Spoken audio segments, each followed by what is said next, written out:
মুরগির খামারে ঢুকে খাবার খাচ্ছিল শালিকের ঝাঁক।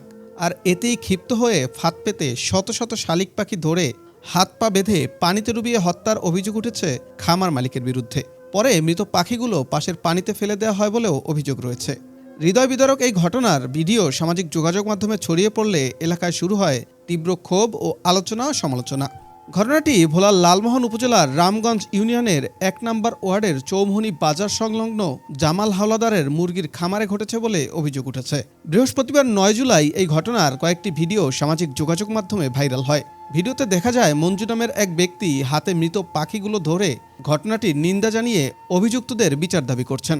একটা পাখি হত্যা মানে একটা মানুষ হত্যা। অতএব আমি প্রশাসনের দৃষ্টি আকর্ষণ করে বলতেছি যে এইভাবে যে পাখিগুলো হত্যা করতেছে উনার সমস্যা কি, উনি কেন এগুলো করতেছে? এই জামাল হাওলাদারের মুরগির খামারের এই পাখিগুলা মারছে এবং উনার খামারের আশেপাশে এখনও 2 থেকে 300 পাখি মারা আছে।